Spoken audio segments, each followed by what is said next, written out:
আমাদের শরীয়তপুর জেলার সংসদ সদস্য এবং কিরণ, আমি ওনাদেরকে আমার ভাত খাওয়ানোর সুযোগ হয়েছে, দরবার শরীফে জিয়ারতে গিয়েছেন। তো আমার বক্তব্য হলো ফেসিবাদের দোষর সুকান্ত, জসি, রবিউলের আমি দৃষ্টান্তমূলক শাস্তি দাবি করি। আমার মেয়ে 14 বছরের, আমার স্ত্রী আমাকে ধরে রেখে তাদেরকে শিল্পাহারির চেষ্টা করে এবং আমি যখন চলে আসি, আমি 2 মাস কারাবরণ করে আমি যখন বাড়িতে আসি তখন আমি জানতে পারি তাদেরকে বারবার বিভিন্নভাবে হুমকি দেওয়া হয়, তাদেরকে অ্যারেস্ট করানো হয়। এরকম ভয়ভীতি দেখিয়ে, মিথ্যা মামলা ভয়ভীতি দেখানোর কারণে আমি এই সুনির্দিষ্ট অভিযোগটি করতে পারিনি।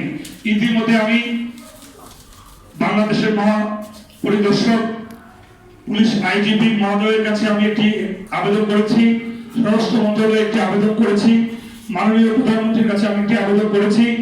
এই ফেসিবাদের দোষর সুকান্তর আমি দৃষ্টান্তমূলক শাস্তি দাবি করি। তিনি আমাকে মিথ্যা মামলা দিয়ে আমাকে হয়রানি করে, আমাকে গায়ে আঘাত করে আমাকে মেরে ফেলার জন্য থানায় নিয়েছিল। তিনি অদৃশ্য শক্তির কাছ থেকে টাকা নিয়েছে। এর সাথে আরো কারা কারা জড়িত আছে, আমি সুষ্ঠু তদন্তের মাধ্যমে আমি মাননীয় প্রধানমন্ত্রীর কাছে আমার দাবি, সেই কোটালীদের হাত থেকে আমাদেরকে রক্ষা করেন। শরীয়তপুর জেলা এবং নড়িয়া থানা, অন্যান্য থানায় ওই জেলায় এই কোটালীদের অভয়ারণ্য, চাঁদাবাজি এবং বিভিন্ন হয়রানিমূলক মামলা দিয়ে টাকার বিনিময়ে আসামিদেরকে ছেড়ে দেয়। আমি মাননীয় প্রধানমন্ত্রী স্বরাষ্ট্রমন্ত্রী সালাউদ্দিন সাহেবের কাছে দৃষ্টি আকর্ষণ করছি, এই সুকান্ত, এই জসিম, এই আসাই রবিউলের দৃষ্টান্তমূলক শাস্তি দাবি করছি। আমি থানায় রেখেছি, আমাকে খাবার পর্যন্ত দেয় নাই, আমাকে 2 বেলা থাকতে দেয় নাই, আমাকে যেই বিছানায় শক্তি দিয়েছেন গাছের উপর প্রস্রাব করে সেই কম্বলটি বিছিয়ে দিছে। আমি অজু করতে পারি নাই, আমাকে পানি পর্যন্ত 2 দিন পর্যন্ত আটকে রাখছে। আমাকে থানা থেকে যখন কোর্টে চালান করে, আমি কোর্টে ম্যাজিস্ট্রেটের কাছে বলতে পারি নাই যে আমাকে যে এত নির্মম অত্যাচার করা হয়েছে।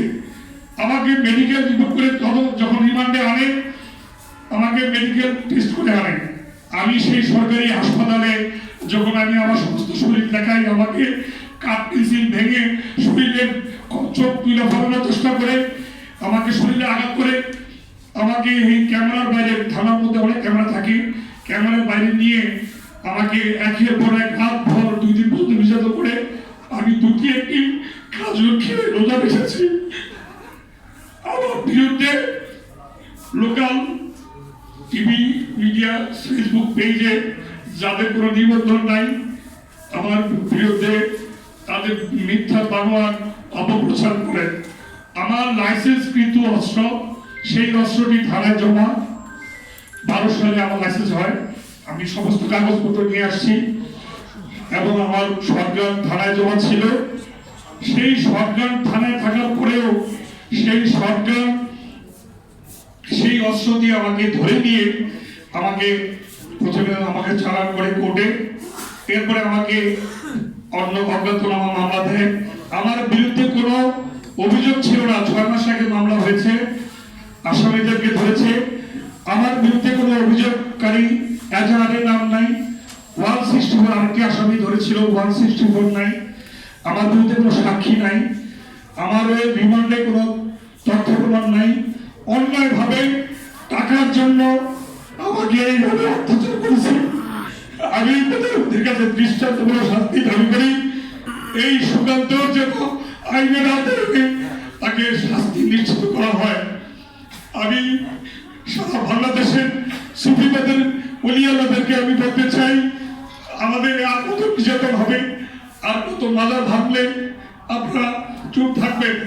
ওলিয়াল্লাদের বিরুদ্ধে এই চক্রান্ত নবীর আমল থেকে চলে আসছে।